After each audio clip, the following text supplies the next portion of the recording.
Welcome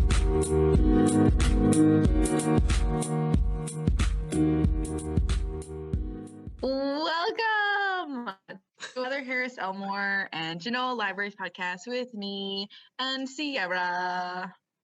Hello. Hello. Welcome.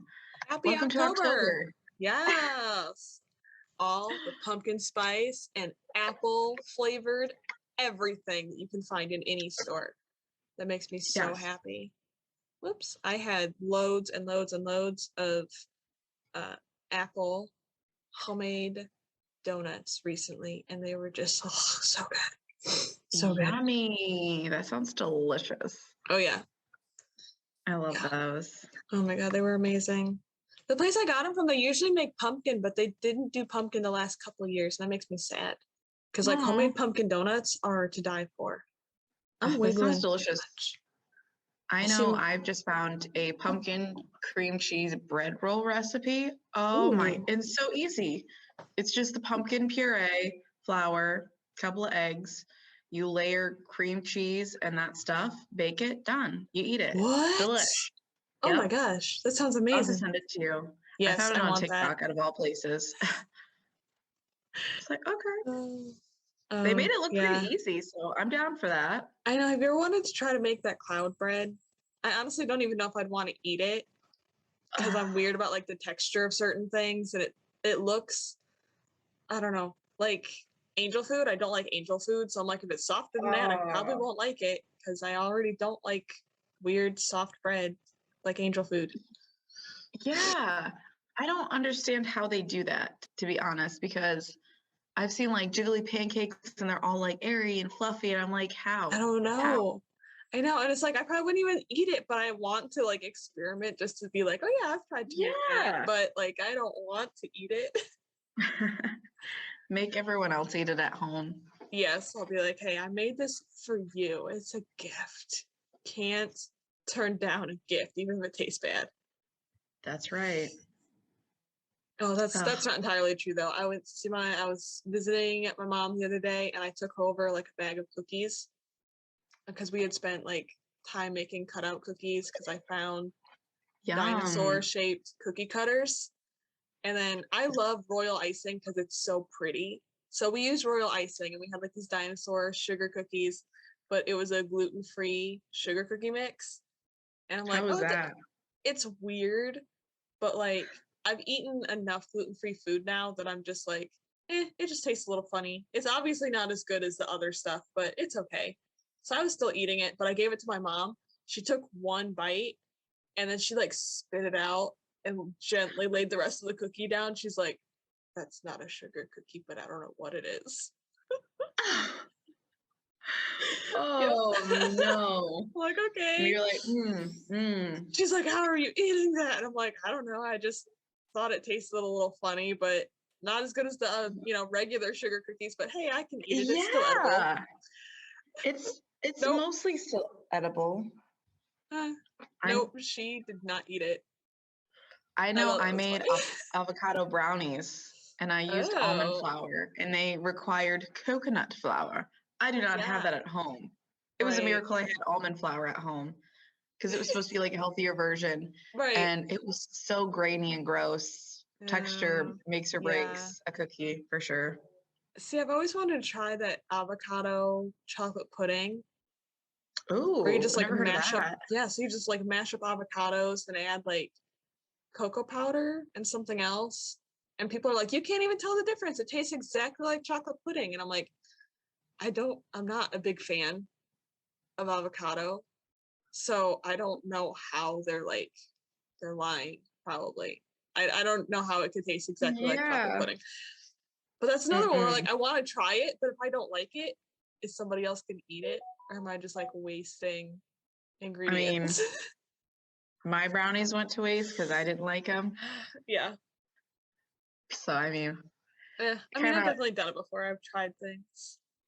Oh, I will say though, this like past week, I know that's irrelevant. We're not supposed to say things like this past week because you're listening to it a different time than what we're recording. Anyways, I made for the first time ever potato soup And my dad makes really amazing Yum. potato soup, but I didn't have his recipe. I just found one online, and it was like the most amazing. It was like perfectly thick and seasoned and cheesy. Oh my God, it was so good. So good. Oh, that sounds awesome. I love soup. I love soup, especially potatoes. Potatoes are delicious.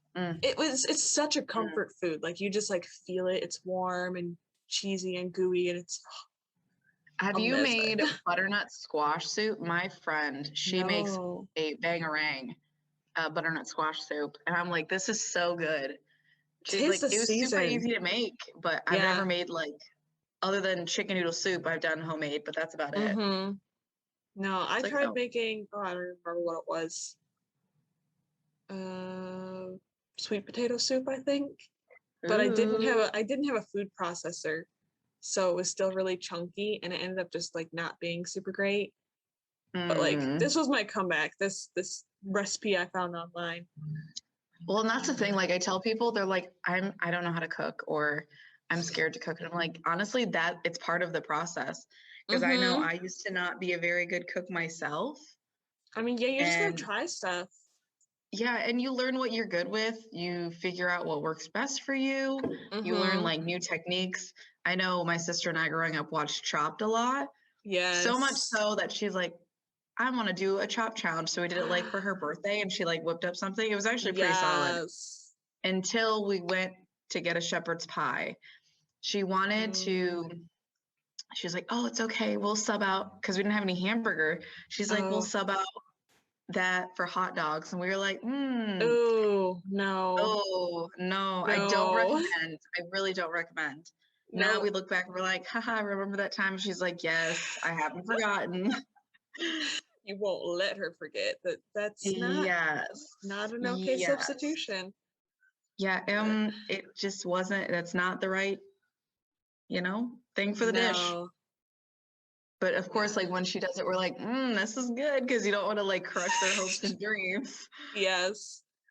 That's a I love that my brother loves trying new recipes and new stuff, and they like almost everything he's ever made has always tasted really, really good. And he picks like the biggest, longest recipes with like 19 ingredients, and it takes like 2 hours to make it. And I'm like, I don't have that Oh my patience. gosh. Like, it would drive me No. crazy. I'm like a 5 ingredient recipe sort of person. That's just it. But Like, I guess I get when like ingredients, like where you have to like roast potatoes or like add in a bunch of seasonings. But when it gets like yeah, more than seasonings, that's when I'm like, oh man. And I don't have a lot of time right now. So I know it's like, oh, I get that it tastes so much better, but yeah, absolutely. I'll go Mm-mm. to a restaurant. That's why I don't mind going somewhere and spending money on really good food, because I don't have the time or patience to put into making it myself. So I don't have a problem paying someone else to do it for me. Absolutely. So Well, speaking of time, yeah, it's that time of year. it's there you go. Good transition. Bravo. Thank you. The spooky time. Da, da, da, da. Spooky. Spooky, scary skeletons and shivers down your spine. I don't know if we have that sound bit, but it's a fun one. It's on Oh, TikTok everywhere. he probably has it for sure. Yeah, if you didn't watch last year's October episode, uh make sure you go back and do that. Don't click away from this one because we're still talking. But Yes. yeah, make sure you go do that, and you'll definitely get a little, thing at the end where we dance along to Spooky Scary Skeletons, because why not? It's fun, it's a great song, and we love it. And we did Mm-hmm. a little dance. I think it was something like this. Yes, yes, that's what I was just gonna say. Do you remember the dance? Because I don't Yeah, recall. because like there was a whole story as to why we were doing that too, and it involved something from a video Yeah. game. So Go yeah, watch it, please go listen. watch that episode. I'm not going to explain it again, but if you watched last year's episode, then you remember that we talked a lot about ghosts and ghost hunters. We had ghost hunters come into the library and talk all about their ghost hunting equipment and the things they could see in certain parts of the library. We like to joke around that the library is haunted. I think most buildings are probably haunted, but any ghosts that we have in our library are nice ghosts, and you don't have to worry about anything. But it was just a fun experience. I know Jen spent the whole night with them in the library with their equipment and everything, scoping stuff out.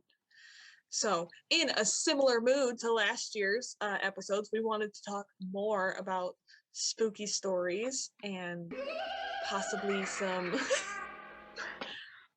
true crime or some things that are from Elmore or Genoa area. So they're like local stories.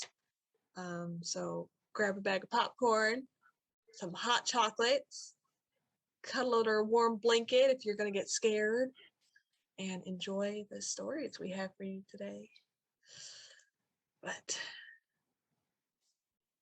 And we are going to include a warning as well. Yes. Just because, these are older stories, so some of these stories may have violence, such as kidnapping. There could be war scenes, murder, of course, because of true crime. Mm-hmm. So listeners' discretion is advised. Yes. I also wanted to include that these stories were not written by us. And I'm sorry, I do not have the name of the person that did write them, but if you ever want to read more in depth the stories that we're going to talk about today, you can find them at Elmore Library.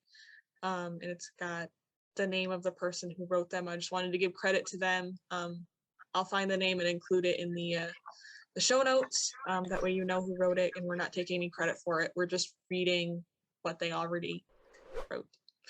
So without further ado, let us begin. The strange story of Marie Lilly Bowers, kidnapped and found 14 years later in Genoa, Ohio. Bananas. Yes. That's all I have to say. I'll wait to make further comments. Yeah. I wasn't sure what you were going to say, but it wasn't that. I just, when Kathir and I go over like the stuff, just in case like we have questions for each other, things that might not make sense. And I was just reading this and I was like, oh my gosh. So I'm so excited to chit chat about this. I know, just the title alone, kidnapped and found 14 years later. Like, what? Yeah, maybe that Nathan itself is bananas. I'm hoping Nathan can like pop up the photo, because there's a photo with our article. Right. Yeah, there are a lot. So yes, we'll include that for any of our watchers on YouTube. You can see the pictures that were included in this. So would you like to read? You want me to read? Oh, I could read a few. Oh, please do. Please do. All right. Now, because it's such a long article, we're not going to read every specific line, because there's some things that are just setting the scene. For example, once for the deadly tornado back in 1920. That is not relevant to our story. So we're going to stick to the things that are relevant to what we are reading about today. Very true, very true. 'Tis why I said, if you want the rest of the story, please come into Elmore Library. We have it all. We sure do. Now, the roots of this curious tale begin to unfold in 1867 in Sandusky, Ohio, with the kidnapping of a young 3-year-old girl by the name of Marie Lilly Bowers. The tea anxiously turns the page. Yep. From family records, it is written that on October 26, 1867, a neighbor asked Mrs. Martha Bowers if it would be okay if their 3-year-old daughter, Marie Lilly, could come to their house for a few hours to play. Her mother agreed, so Lilly left with the neighborhood woman, and she would never return. Dun, dun, dun. I have a question about that, just in itself. I thought this was weird when I was reading it. Did the neighbor woman have children of her own? It doesn't mention it. It can be assumed, I think. but it seems odd for the woman to come over and just be like, hey, can your daughter come over to my house to play? I too was wondering I that was because very curious about that. Like, I why don't would know an if older it's woman just want someone else's daughter to come play at her house if she didn't have children? I mean, that in itself is sus. well, I would say you can come over to my house, like unless you wanted quiet, but it's so odd because I thought the same thing, unless she was an older woman, because it doesn't say who the neighborhood woman is. So there's a lot of like, I don't think There's they just, have that information. they probably don't. What did we say this was in the, does it say 18? 1867. Yeah, I mean, there's But probably a lot of surely you would know information your missing, but neighbors. yeah, it just wasn't included in the story. I just wanted to interject and say I found that part of the story very odd. So please continue. I know if I were her and I had a child, I'd be like, girlfriend. I know, I it's know what just an happens. odd thing. No. No, she cannot go Which, play. yeah. And what's weird though, it says on her way home that afternoon, she vanished. So it seems like, which if it's a neighbor, you would think relatively close. Like, why didn't the woman walk her back? If she, Right? We stated she's 3 years old. Like, who sends a 3-year-old home alone? yeah, I don't know if it's a time period thing, but by today's standards, that would never, I hope it never flies, young I kids, feel they, like, yeah, even as a time period thing, she's still 3. She could so easily get lost or not really know where her home is. Like, no, that's just, I don't know. Maybe their house was literally next door and she could see it. And the neighbor woman was like, oh, just walk over to that house. That's your house. I just don't get it. I don't understand. no.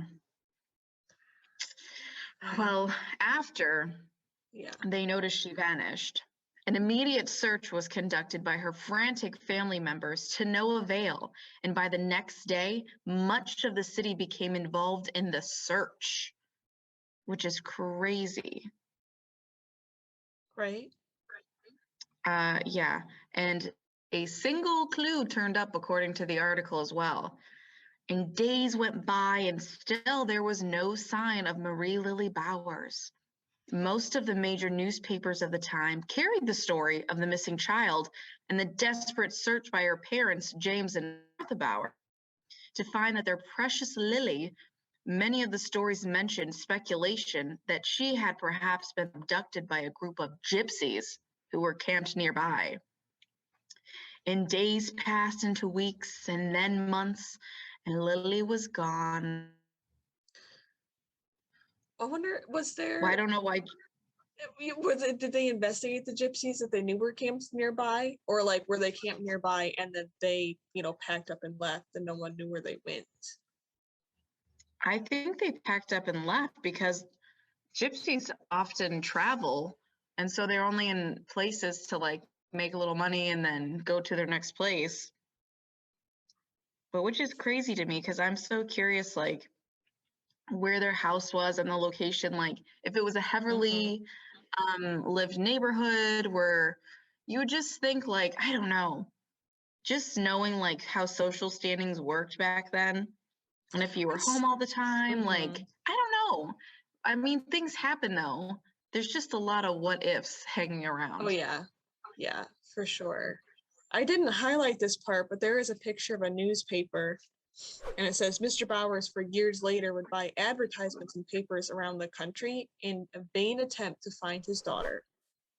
So we just constantly buy newspaper articles and it's kind of hard to read, but I'll try. It said child lost, the father of the little girl who disappeared from Sandusky a short time ago.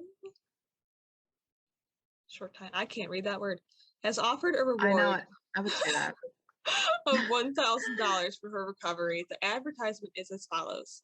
$1,000 will be paid to any person who will deliver to me alive my child, Marie Lilly, who was stolen from its home, 52 Camp Street, Sandusky, on the 26th of October last. Is 3 years old, of full That looks like it says flesh. Light hair and blue eyes. Yeah. Does that say flesh?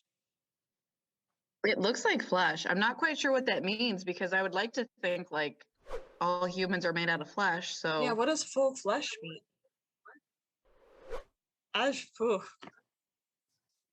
But yeah, anyways, wow. it just makes me sad to think that Apparently like she was also left-handed.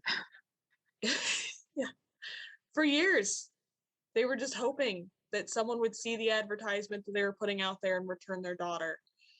That someone just whoever took her would just have sympathy on the family and return her. Sad. That must have been hard as a parent, though. Oh, right. I also would like to say this as well as we're reading it. I noticed how they spell Lily in the article. They spell it Lillie. However, whoever Yes. wrote this article spells it how we traditionally, at least I Mhm. know, Lily, Lilly. Yes. Which I did also just see that. See, and that's a big thing too. I mean, just doing transposing. transposing. You see that in any of the articles you find in the history room here in Elmore or anywhere online or Ancestry. If you're looking for your family name, it might be spelled 5 different ways, and you have to check every one to see which one it is. And it could be all 5 of them because that's just how things Yes. went back then. Mm. Continuing on. Yes. Yes. The only clues came in rumors and theories, and the Bowers family even contacted Levi Stanley, the king of the gypsies, living in Dayton, and asked that he become involved, thinking he might be able to find out if any of his people had the child. Quote unquote. Stanley, His people. exactly. And Mhm. Stanley reportedly became angry with the suggestion. Although a child was brought forward as a possible candidate for the missing Lily, but after Mrs. Bowers saw the girl, she knew it wasn't her daughter. See, this is another thing Wow. that I found very odd because they contact him like, hey, gypsies were in the area. You guys have a reputation. Did you take my daughter? And he's like, how dare you accuse me? It could be this other child. How did he present another child? Did they kidnap that child too? Or was she a gypsy?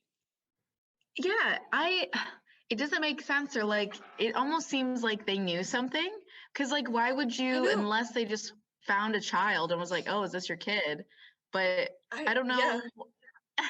Again, more unanswered questions where you're just like, I don't understand what just happened there. He gets angry, but then presents a child. Cool, man. Whatever you do with your life. Yeah, I don't know if maybe they were hoping like she wouldn't actually recognize her own child, and it would like, I guess the dust would settle. Yeah, and maybe it was just an orphan gypsy that was living somewhere in his camp. We don't know. Yeah, whatever that child was. Yeah, something. So, it's something. Well, yeah. Well, of course, the Bowers family was crushed. They were heartbroken and eventually left Sandusky and moved back to the town of Hudson, Michigan, north of Toledo, to a previous home. Yes, where many of their children had been born. So were they saying many of their children had been born? How many kids do they have? Because so far it sounds like they only have one child. Yeah, I don't really know if it even said. So I'm assuming since it says previous home, I'm gonna say they probably had some kids there, moved to Sandusky, had Lily, and they searched for her for years. So in that time, they may have had other children, and then they moved back.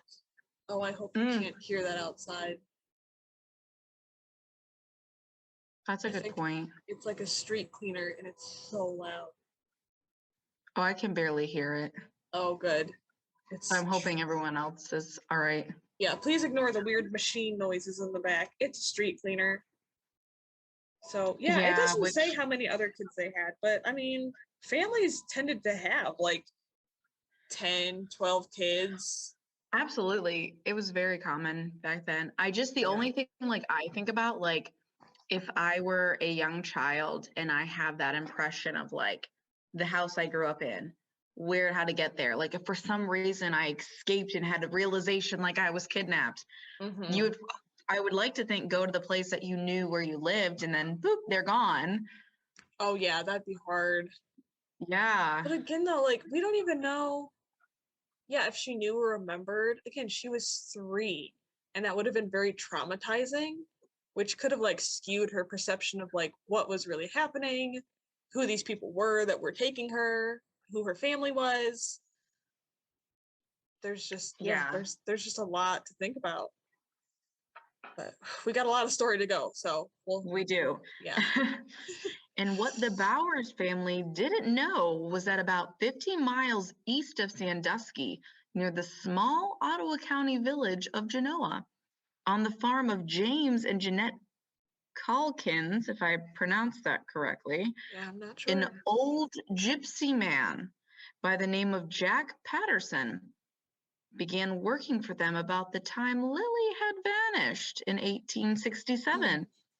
An old Jack gypsy would work during the day for the Calkins while leaving his own Tonti children in a nearby hovel during the day, along with a child of a much lighter complexion.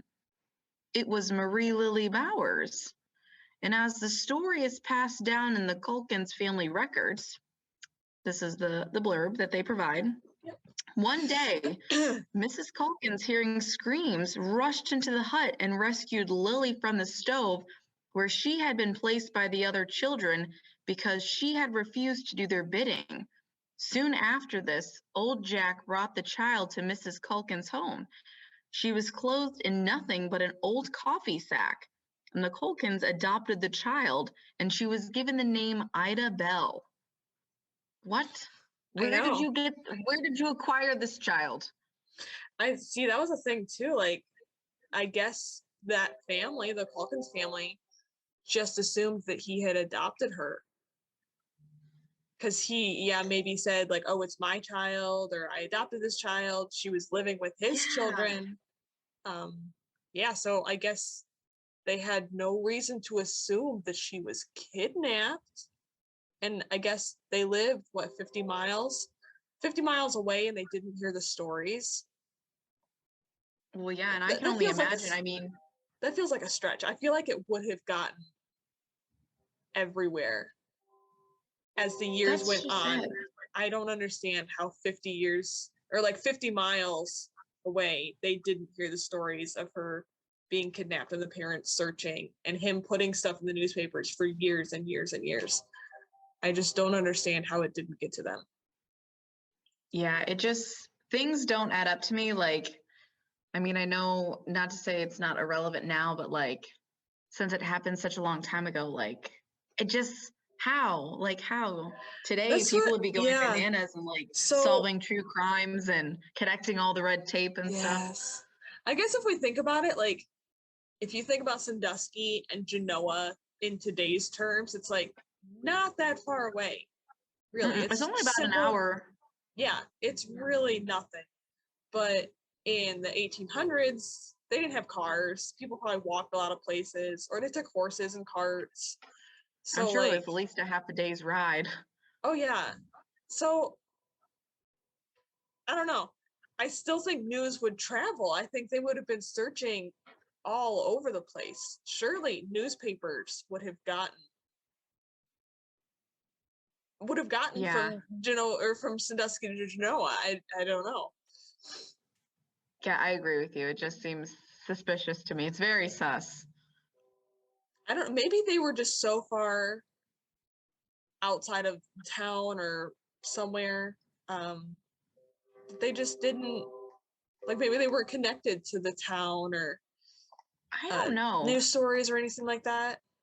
Well, let me read you this next blurb, because I know this is how like most people get to Genoa via 51 or 163. So in the years that followed, Ida Bell Calkins grew up in the rural Genoa and lived with her new parents and her 5 stepbrothers on their 80-acre farm near the current intersection of State Route 51 and State Route 163. Because she Okay. was so young, probably about 3 years old when she was abducted, she had no recollection of her own family or her name because there were no local papers in the time in Genoa. And the Culkins family never saw the numerous stories about the missing girl from Sandusky. Which surely, though, Okay, people so still travel newspapers around. see Sure, it'd that's take longer to get there, but I don't think like 14 years. I know. See, that's all I was thinking was like, how did a newspaper from Sandusky never make its way over to Genoa? Like, there had to be somebody traveling, heard the story, maybe picked up a newspaper there, and then came home to Genoa and related it around town. I mean, that was kind of a big thing to happen. It Yeah, wasn't a common thing. Um, unless I well, and there was a picture attached, so I'm not quite sure how the heck. I don't know. I don't know if yeah, I'm just not giving people enough credit or it I just don't seems know. very odd. This history is interesting, but it's really I envy the people that have the time and the patience and the understanding to even find all the information that was already found to even write this article. Like this must have taken like hours and days and weeks to hunt down all the information, the newspaper articles, the pictures that we're hopefully going to The include. timeline, the whole thing. Yeah, like there's a lot. I mean, how did they find the information on the Culkins family that related to the hired help? Finding out that they hired a guy named Jack Patterson who was a gypsy. Like there's just so much that goes into it, and that's why history is really cool. But it's also very hard to follow because people didn't really keep those kind of records. Mm-hmm. So we're commenting on all the gaps and all the questions that were asked that probably made sense in 1867. It just doesn't make sense to us now because they weren't kept as records then. Yeah. But yeah. Yeah. Onward we go. There's still Onward and more to upward. read. Oh yeah, there's a lot more. And by the time the young Ida Bell had grown to be a beautiful young woman, about 18 years, and she had been schooled and raised to be a proper young church-going lady, and traveled in prominent circles of friends. But Ida still wondered about her real identity and who her parents really were. Strangely, she always favored the name Lily and wished it had been hers. And she loved the name so much that she often gave her pets the name of Lily. Listen, if somebody had seen that article and was like, wow, but I Mm-hmm. don't know if people were so busy doing their own thing that they just didn't connect the dots. Like sometimes you worry about yourself and Yeah, maybe they you just just go never thought on. about it. And her family was probably like, "Oh, that gypsy man had adopted you, and we rescued you," but they probably didn't think about like where he got her or how much farther that went back. Yeah. So, but I like And the in, thought of that, just that she liked the name Lily. It was like a subconscious thing that she remembered. So, yeah. that's what I think so too. Mm-hmm. Well, in 1882, fast forward here, as she was about to be married and assumed a new married name, she was about to learn her real maiden name. The Gibsonburg Christian Monthly of July 1910 wrote that Lily's real mother, Martha Bowers, still living in Hudson, Michigan, and never, and I use this in quotes, air quotes here, never ceased to have faith that someday, somehow, God only knew when or how, Lily would be restored to them. End quote. And then this part, I'll read this and comment after. Yep. Then, Yes. seemingly out of the blue, Mrs. Bowers received word from friends in Sandusky that they had heard of a young woman in Genoa who might be the long-lost Lily. What? Mm-hmm. Quickly, letters were exchanged with the Culkins family in Genoa, and Mrs. Bowers soon made the trip south to Ohio. And it was arranged during a picnic at the old GAR Hall in Genoa. It still exists, Still according to this exists. article. And Mrs. Bowers was to look at a group of girls and see if she could identify her daughter. And when she saw Ida Bell, she immediately picked her out as her daughter Lily. There was no reunion that day, however, for Mrs. Bowers was to visit the Culkins' home next day to reveal herself to the girl. And when Mrs. Bowers was brought into the room with the girl, recognition was immediate.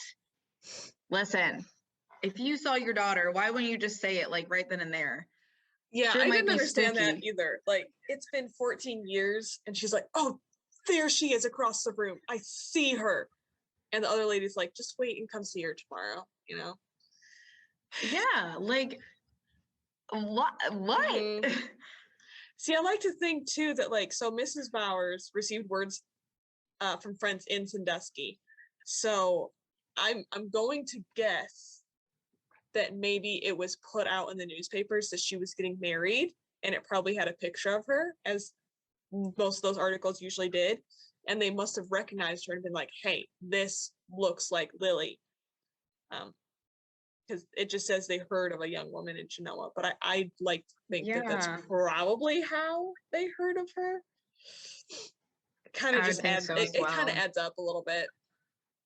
But yeah, it just, I don't know. Because I know, like, my mom's, like, we've had conversations like that before. It's like, oh, you know, what would happen if I was kidnapped? Or, you know, and she'd be like, oh my gosh, I wouldn't be able to contain myself if I saw you, you know, like, I'd want to be with my child, but maybe she'd be weirded out and like, crazy lady, why are you claiming I'm your daughter? Because she's had this other mom, like, her whole life practically. Right? Yeah, I don't know. I think that'd be hard too. I mean, hard for the family that's now raised her for 18 years, watching her get married, and then being like, oh, she finally found her real parents, and she's gonna leave.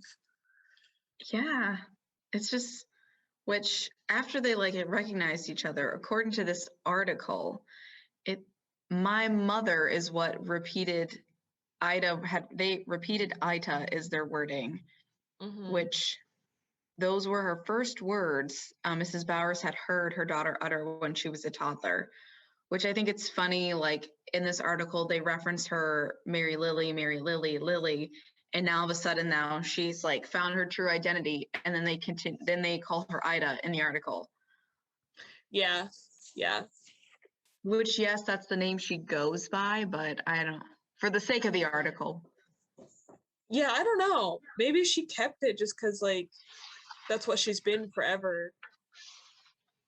You know, her whole life. It'd be kind of, I don't know. It was probably harder then to, like, change your name, or would you want to change your name? Like, that was her identity now. She didn't know of being someone else. Which there is an article here, which I think it is quite funny, because they do have an article from 1882, which actually, like, they broadcasted, saying that the daughter, age 18, who had been restored to her parents, whom she had not seen for over 15 years, had been stolen by gypsies. And the family, they explained where they have been living, and when a few days ago, a lady near Genoa who knew the circumstances connected to Mrs. Bowers, they wrote, they exchanged, believed to be her daughter, and ultimately got back together to form their family, which is pretty cool. Honestly, though, like, as joyous as it was for them to, like, finally know what happened, to have their daughter back in their life, she was still getting married. So it's not like she was going to move back in with them or anything. Like, yes, we have you back, but not, like, fully, you know, like, not entirely. She wasn't going to go back and live with them. She was still getting married, so she was going to be living in a totally separate house. I don't know. It's just crazy. Like, they probably had so much catching up to do and learning to do. Like, who was their daughter? Who did she become? And Lily probably had siblings that she didn't realize she had. You know, the family probably went on and had more kids. So I don't know. Absolutely. That's the part that kind of like mind boggles me. Like, yes, she's getting married. She's, like you said, she's never going to move back in probably. But like, do you just exchange letters? Like, how do you just pick up from there? Like, I know. sure, you get to know over time, but, I think when you live with people, for your whole life and they take care of you and help you through the hard times and the good times, like, you really bond with them, so you know them quite well. And it just seems like, oh, cool. I know. Got my mom and dad back. That'd be hard. That'd be hard to just, fall into a routine or just figure out, like, or would you just, is it like a weird muscle memory where you're like, I haven't seen you in 15 years, but like, I remember stuff about you. I know who you are. Like, is it like a heart connection where like you don't have to do a lot of that bonding because it's already there? Yeah. I don't know. And I don't know if you've thought about it, but I'm like, oh, I think of the Culkins, like, oh, we've taken care of her her whole life practically. Yes. And then are they going to try to take her away? Is she going to want to go be with them instead? Like, what if her biological parents were loaded with money or something, and they're like farmers, and sure, they're doing really well for farmers, but it's like, you kind of have to like wonder, like, could she have a better social status? Because that was kind of important back in that time. But apparently she wasn't bothered by it because she stayed where she was at, get married and all that. I mean, yeah, she went on to live a pretty happy life, I think. Yeah, which this part is very interesting. So after like the article was published, they reunited. They further identified her by verifying a birthmark on Lily's head. And as Jeanette Calkins would later write, there was a joy in weeping. It was a very, miraculous reunion with mother and child, which is quite crazy. But then it just like skips to preparations were made at once for Marie Lilly Bowers to return to the home in Hudson, Michigan.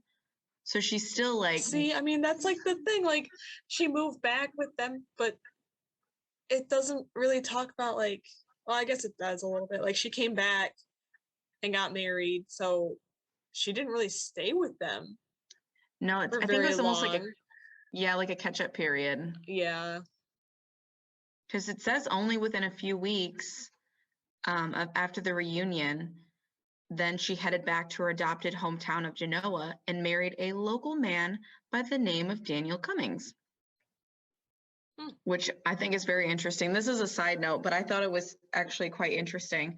Months later, curiously is what they say, her biological baby sister also moved from Hudson, Michigan to Genoa to marry one of her stepbrothers, which I'm like, whoa, okay. It feels weird, right? Yeah.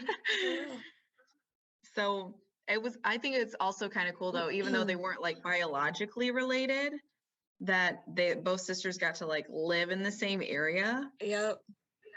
So she wasn't like alone. She still had within months.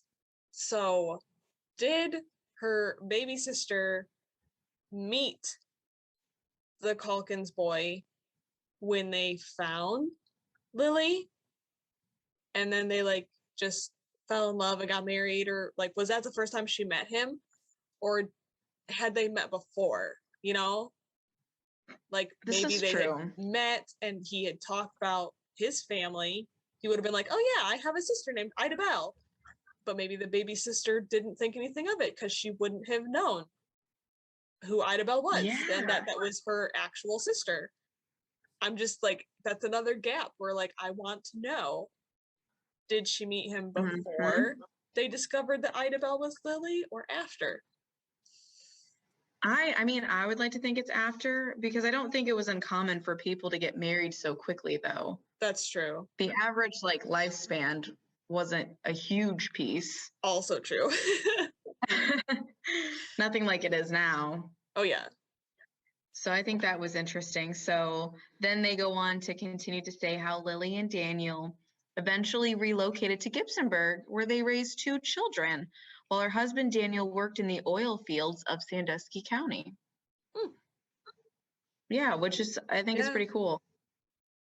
And while she was very happy to have reunited with her real parents, the Bowers, she held the highest and tenderest regard for the James Calkins family of Genoa and could never think of moving away from them and deserting them in their old age. Marie Lilly, Ida Bell Calkins' Cunningham lived in nearby Gibsonburg until she passed away at the early age of 45 in 1910 from a mastoid infection. And she is buried at Gibsonburg along with her 2 children and husband. See, we just said lifespan. It's pretty short. Yeah. Lucky if you made it past 40. Yeah. I was going to say, I think some people didn't make it even to like 30, depending on what happened. Depends where you work, I suppose. Oh, yeah. And there was like weird diseases and stuff. They didn't understand medicine all too well. So. Yeah, and which this is very interesting to me too, because like I don't know how, since we're not confident on when this article was written, but they also make sure to note that the Culkins family tree still stands tall in the Genoa area and still is growing. It now includes many well-known local names, which there are quite a lot here. Naveen, Early, Nagati, Hazelbart, Schnapp, and Bolin, which I don't know what any of those last name or the names mean, but I assume people that own maybe the property. Yeah, probably. So they just kept expanding, and like I don't know any of these last names. Hesselbart sounds familiar. But they just kept expanding and getting married and re-expanding. So the descendants of the descendants of the descendants are still there, which is really cool. Yeah. And I do think it I was just going to say that in the article too, shout out to the Snaps of Elliston. Apparently they helped track down some of the stuff, so shout out to you according to this article. Yeah. If you're still in the area, you're still listening, watching. I mean, yeah, if you're listening or watching and you know someone with these last names, or you knew about the Culkins family, or you knew about this story, maybe it was passed down, maybe you don't know, but you have that last name. We have resources within the library. You can look up your family tree through Ancestry, or different things like that, and maybe you're part of the story and didn't even know it. Yeah, just I mean, the story did, like, honestly, when I first started reading it, I was like, oh, this is bad. Like, she gone. Oh, yeah. But it actually, yeah, because, you know, a lot of, like, during this time period, people die, you know, wars take place, people getting murdered, you know, stuff like that. And I was like, oh, gosh, she's gone. That's not good. Oh, yeah. And then they were like, oh, we found her. And I was like, could you imagine like thinking like your child's dead and then just all of a sudden it's like, oh my gosh, she's alive. Like, of course you're happy. Right. That's what I just love, like the header for that, like kidnapped, found 14 years later in Genoa. Like, I don't know. It's such a clickbait title because you're just like, I gotta know what happens. I want to know what happens. Like that never happens.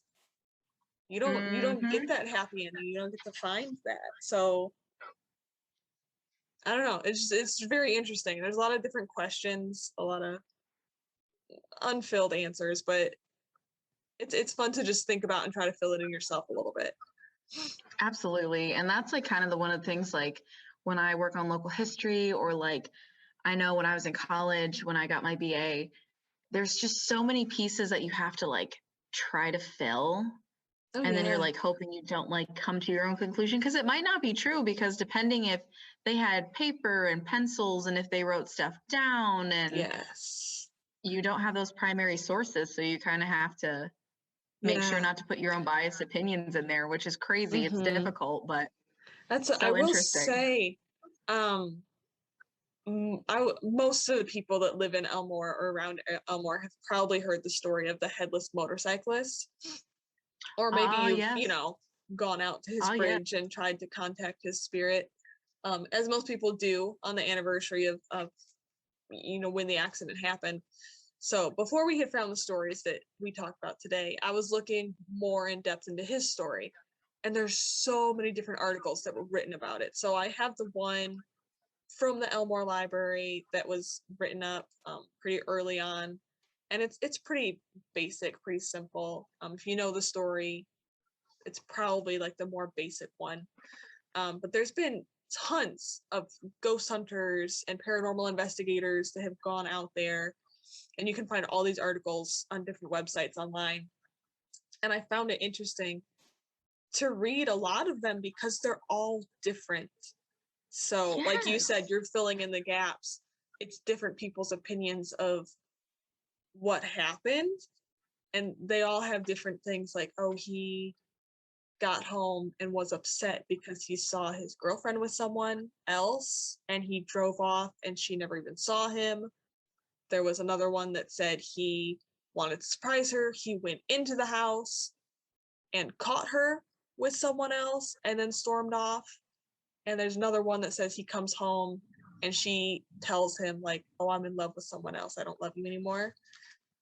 So there's like just a lot of different versions, but we'll never actually know which one's the real one, which is also to say there's not a lot of record of truth. I don't know how to say that better.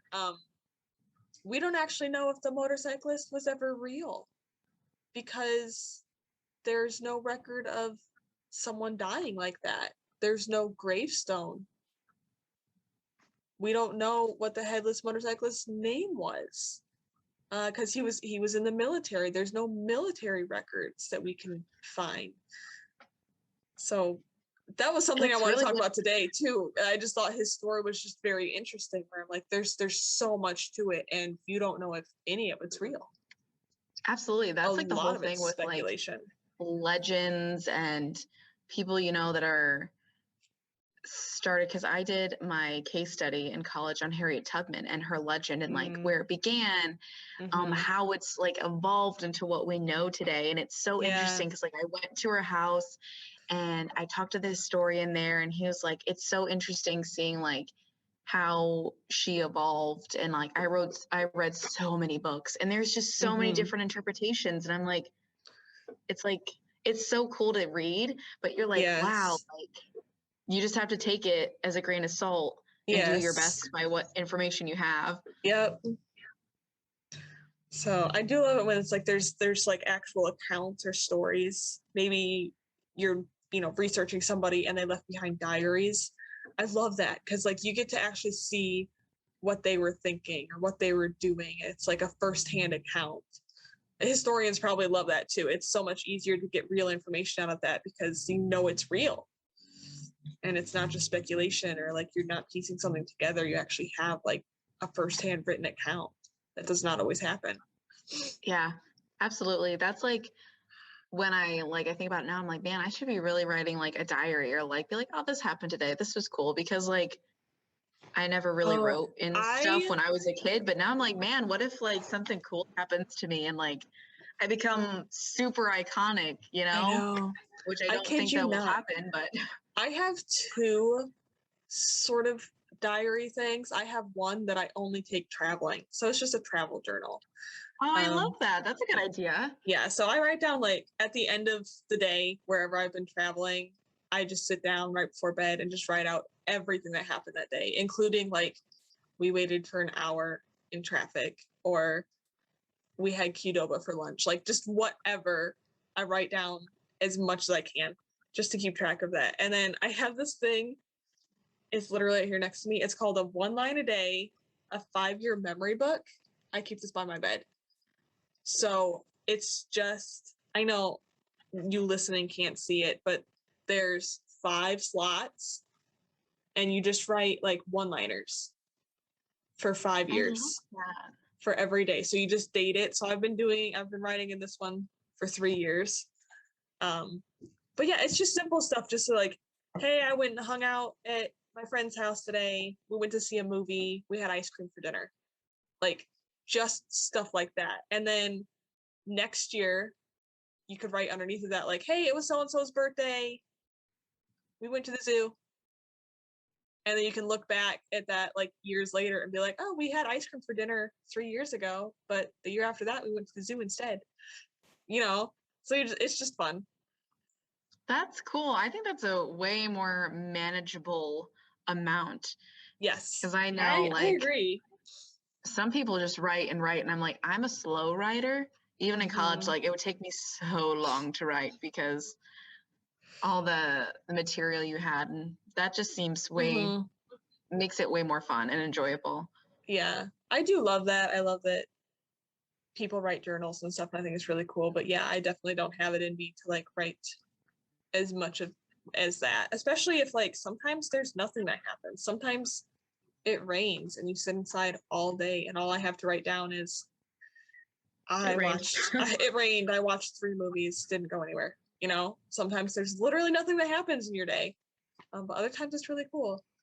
So yeah, I encourage everyone, start writing journals or something. Keep historical records. It's fun for your family to look back and see, or even for you to look back and see. My mom, when she was pregnant with my older sister 20 some years ago, she kept a pregnancy journal. So it was just every day of being pregnant, she had a pregnancy journal. So it's just, you know, highlights that time in your life. Oh, that was interesting. Cool. I'm like, yeah, well, especially if I ever have kids, I want to do that. Yeah, that'd be so fun though, especially like for you to have that, then you can like compare and be like, oh my gosh, the same thing just happened to me. Or you'd be like, that never happened to me. Yeah, and then like maybe you can show it to your kids later and be like, this is, you know, what I experienced when I was pregnant with you. So that's fun. That's a cute idea. So we're off topic. We're talking about spooky stuff. I wanted to tell everybody that if you're interested in more local spooky stories, I had another one that we don't have time to read today, but it's called High Plains Tragedy Rooted in Ohio's Black Swamp, the sad and strange story of Elmore's Clara Harrington Lynn.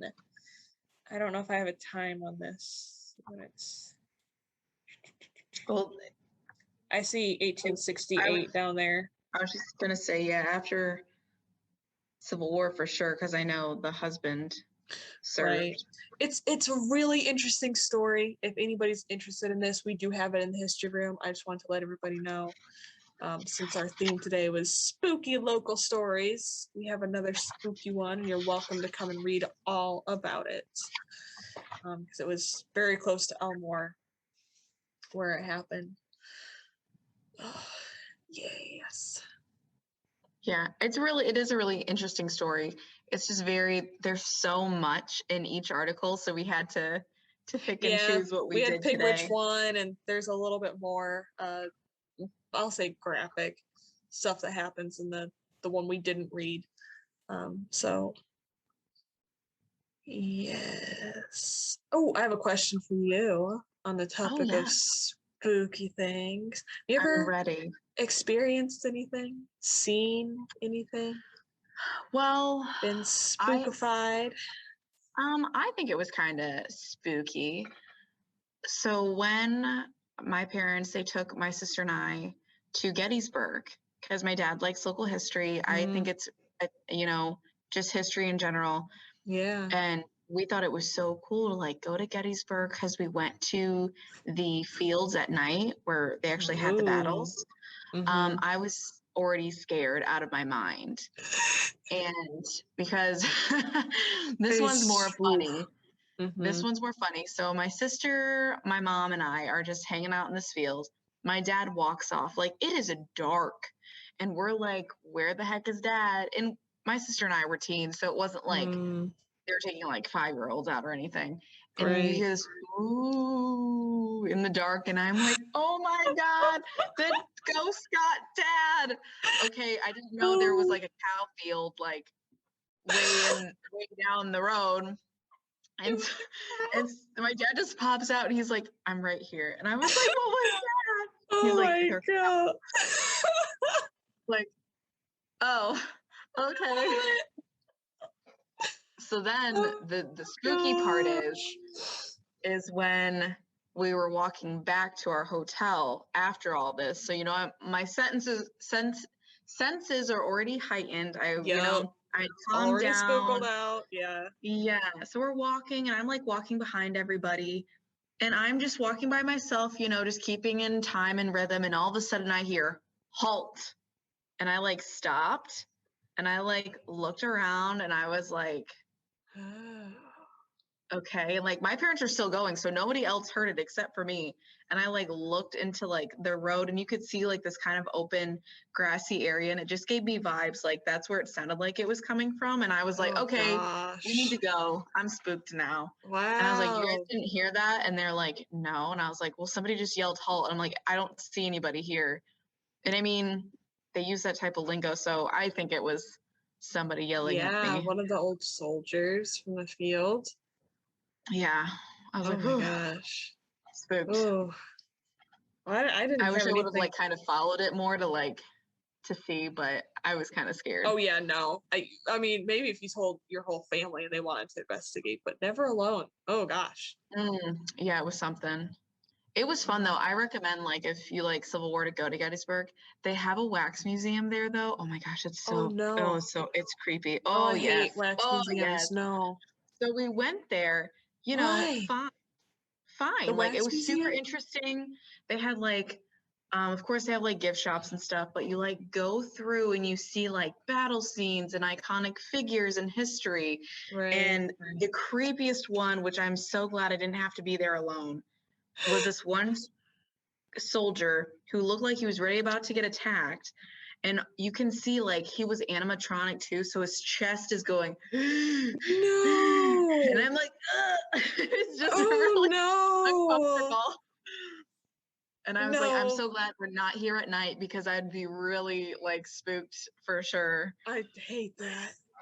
Yeah, Yeah, it I was. could go see Gettysburg, but I would never go to a wax museum. It reminded No. me of. Have you ever seen Gravity Falls? Yes. Have you seen that wax figure episode? That's what Yes. I envisioned. Because for Those those of you are, that have not seen this show, it's a show on Disney.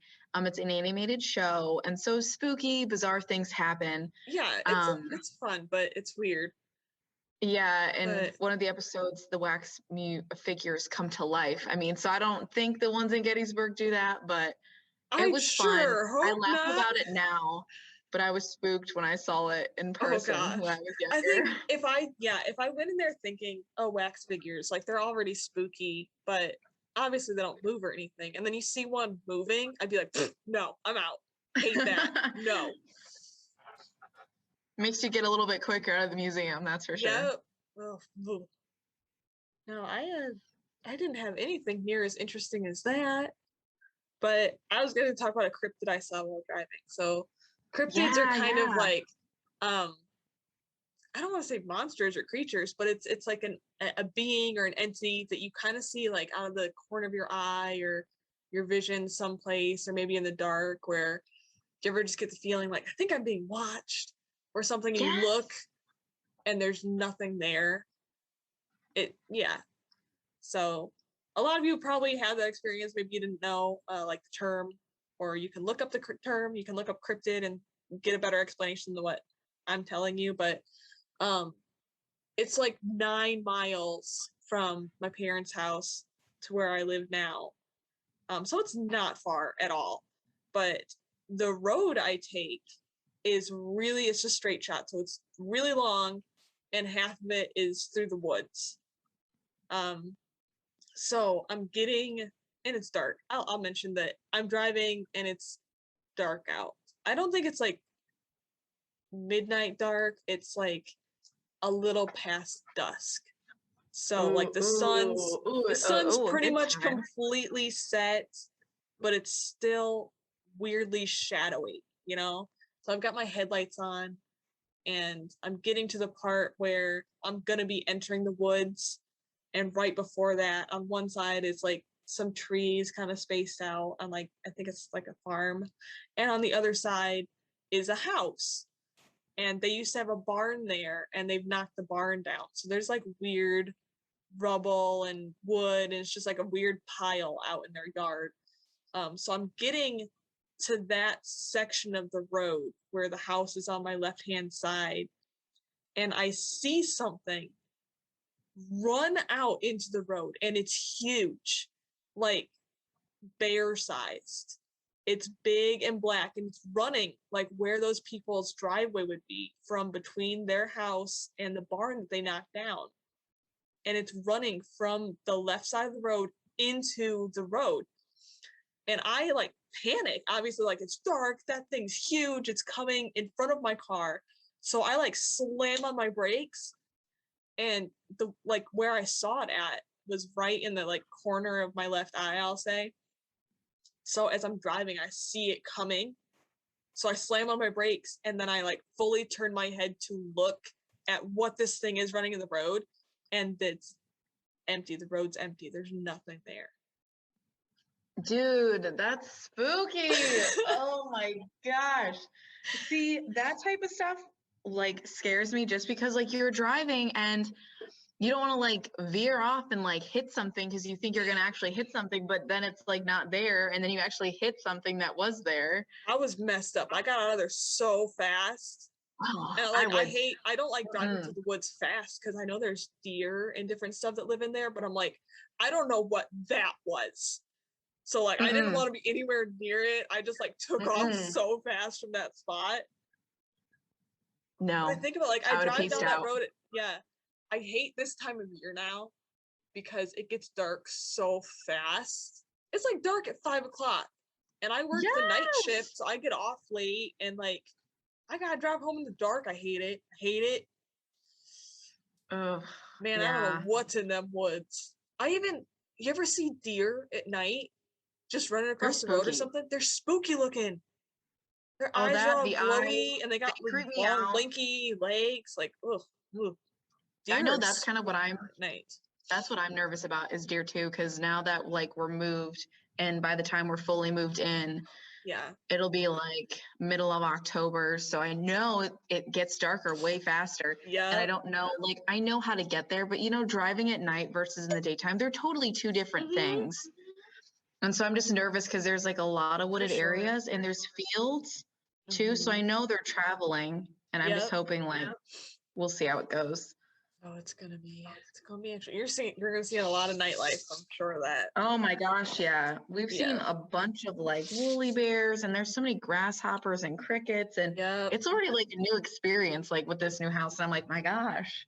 Oh, it's so different from where I love living in the country. You see so much more. It's spooky at night, but just don't go outside at night. Why would you anyways? Yeah, and we have a cat. I'm so excited. This cat came with the house because the sellers were like, oh, where we're moving, because they're moving to Tennessee, we can't take this cat because he's an outdoor cat. And I was like, I happen to love cats. This will be perfect. And he's so fun. We love him. It's perfect. All houses should come with a pet. Honestly, I was very jazzed. Michael's like, yeah, we bought the cat, but it came with a house. Oh, I feel that. I love that. Yeah, and he's all black, so it's exciting. I know. I want to meet your cat sometime. Yeah, he's super friendly. It's like insane how friendly he is. I'm like, okay. I love that. And he's a talker. Aw. He'll let me know. So I just remembered I gotta go look at something real quick. It's still relevant to today. I just forgot to pull up our word scientist. Ah, yes. For the day. I do see the word on my list here, and I am so perplexed. Yeah. Because it almost want to get into it. Yeah. So I don't know. It kind of reminds me. It reminds me of something. Yeah. It almost reminds me of the French word for yellow which is juin. However, that's just a noise. Juin, which this is not how the word is spelled at all. So just the word. Yeah, so it is spelled for everyone listening and watching, Jejune. So it's almost like Jejune. Jejune? I don't know. Jejune? Yeah, I almost want to say it almost reminds me of like French words and conjugatives. So it almost wants me to want to be like, oh, it's yellow. So I don't know if it's like related to the moon, maybe. So like a yellow moon or like. Oh. I something guess I could spooky, see that. like, Yeah. Jejun. Mm. or it's like it's summer, or maybe it's like the transition period from summer to fall. Like, I really have no idea what this would mean. That'd be really fun if Nathan actually catered the words to what month we were doing, but I'm not sure he Yeah. did. He may have just found this a really fun word. Yeah. So all I can see is June, J-E June. It's June. It's not June. Yeah, I know. I don't really have anything for this one. Like, you say June in it, but it probably has nothing to do with June. But I mean, you're right. It could be French with the J-E in front of it. Yeah, so how are you pronouncing Jejun. this word? I think it looks like Jejun, but I mean, Or it could looks be like like Chinese. I would say like looks like and sounds like are two different things. It could be Korean or something. Could be, yeah. The way you said it kind of made me think about like how you would say certain. Yeah. But what would it be? Jeju. It's night. It's night. I really I have no idea. I'm purely guessing at this point. Honestly, I don't have anything either. I'm so glad we're not playing To Become a Millionaire, because I would lose all my money on this question right now. Oh, yeah. Let me go ahead and I'm going to share my screen. So for you people listening, we're going to read everything out. But if you're interested in seeing the visuals that we have up here, I'm going to share my screen and you can see that too. So here's my word scientist. Whoops. Can I scroll down, please? Next page shows answers. Don't look until everyone guesses. I don't have a good guess. Well, we guessed, but I'm not sure if it's a good one. So, word scientist for October 2020 is Jejun. Okay. That is how you pronounce it. Jejun. And it is an adjective meaning devoid of significance or interest, immature, lacking nutritive value, dry, or uninteresting. Huh. Okay. So you're just like, I don't like that. It's Jejun. Oh, Jejun. It sounds, when you say like devoid of significance or interest, it sounds snobby, doesn't it? It sure does. Like, so it sounds like... it sounds Jejun. Don't like it. It's Jejun. Oh, you're so Jejun today. Like, what? I know, who talks like that? How does one use that in a sentence?